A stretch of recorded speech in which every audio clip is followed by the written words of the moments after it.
Friend, আমি শান্তনু বলছি। আমার ইউটিউব চ্যানেলের নাম শান্তনু পিজনস কেয়ার। তো আজকে একটা দেশি টিপস দিতে চলেছি। অনেক নতুন দাদা ভাইয়েরা নতুন পায়রাবাজি করছে। তা গরমে তাদের ঘরে হয়তো ভালো পায়রা টায়রাও আছে, কিন্তু তারা সেইভাবে টাইমিং করাতে পারছে না। তা গরমের সময় পায়রা একটু নিচু চালে থাকলে এমনি টাইমিং করানো সম্ভব হয় না। তা এই টিপসটাতে আপনাদের পায়রা একদম দেশি স্টাইলে উড়বে ওপরে গিয়ে। তা সেটার জন্য আপনাদের লাগবে একটা স্টোভ, দুটো মাটির বাটি এবং খাবার কর্পূর 2খানা, লবঙ্গ 10খানা, কালো গোলমরিচ 10খানা, ছোট এলাচ 1 পিস। প্রথমে স্টোভটাকে জ্বালিয়ে নিয়ে তার উপরে একটা চাটু বোস করে দেবেন, হালকা ধিমি আঁচে জ্বালানো থাকবে। এটা আমার প্লাস্টিকের বাটি নিয়েছি 2খানা। ঠিক এরকম তলাটা ফ্ল্যাট ধরনের দুটো মাটির বাটি কিনে নেবেন। একটা বাটির মধ্যে খাওয়ার কর্পূর দুটো রেখে আরেকটা বাটিকে ওপরে বোস করিয়ে গায়ে সুন্দর করে আটা মেখে ঢাকা দিয়ে দেবেন এই গ্যাপটা। তারপরে ওপরের বাটিটাতে বেশ পরিমাণে জল দিয়ে, অনেকটা পরিমাণে জল দিয়ে চাটুর ওপরে বোস করিয়ে দিন। অনেকটা সময় ধরে ওটা থাকার পরে দেখবেন ওপরের জলটা গরম হয়ে বাবেলস ওঠা শুরু করবে এবং জলটা গরম হয়ে যাবে। ওই জলটা ফেলে দেবেন। সেকেন্ড টাইম সেমভাবে জল দেবেন। আবার যখন জলটা বাবেলস উঠে গরম হয়ে যাবে ফেলে দেবেন। থার্ড টাইমও সেমভাবে জল দিয়ে যখন জলটা গরম হয়ে যাবে তখন স্টোভটাকে আপনি বন্ধ করে দিন।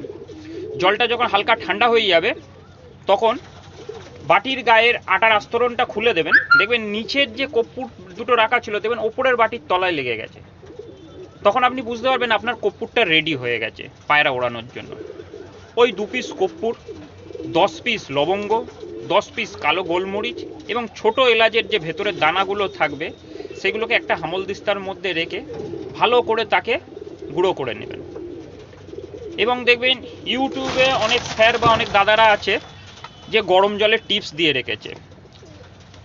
তা সেই অনুযায়ী একটা গরম জল বানিয়ে নেবেন, বা আমি যেই জলটা গরম জল ইউজ করি যদি বলেন যে হ্যাঁ ওটা বলতে কমেন্ট করলে আমি সেটাকে বানিয়ে দেবো।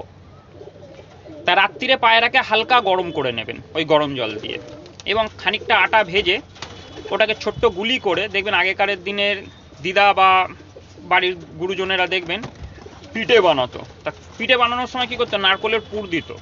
ঠিক সেমনি করে এই ভাজা আটাটাকে গোল করে নিয়ে মাঝখানে ঝেঁটা কাঠিতে করে যেইটুকুনি উঠবে বা দেশলাই কাঠিতে করে যেইটুকুনি উঠবে ওই আটার গুলির ভেতরে পুর করে দেবেন, দিয়ে ওটাকে গোল করে সারা রাত রেখে দেবেন। দেখবেন ওটা ড্রাই হয়ে যাবে। যে পায়রা কটাকে আপনি ওড়াবেন সকালবেলা উঠে সেই পায়রাগুলোর গালে ওই একটা করে গুলি দিয়ে, এবং আপনি যতটা পরিমাণে জল দেন সেই জলটুকুনি দিয়ে দেবেন, দিয়ে পায়রা ছেড়ে দেবেন। দেখবেন পায়রা গেরোবাজের মতো দেশি স্টাইলে ওপরে গিয়ে উঠবে। পায়রা ম্যাড্রাসের মতো স্পিড থাকবে, কিন্তু পায়রা অনেক ডিপে চলে যাবে, ডিপ থেকে উঠবে। ফলে আপনার পায়রা কি হবে, টাইমিংটা অনেক সুবিধা হবে। যে আপনি উইদাউট গুলিতেই কোনো স্টেরয়েড ছাড়াই আপনি স্টেরয়েডের প্রায় কাছাকাছি টাইমিং পেয়ে যাবেন। তা আপনি নর্মালেই প্রত্যেকটা ফড়কে সুন্দর পায়রা ওড়ান করাতে পারবেন।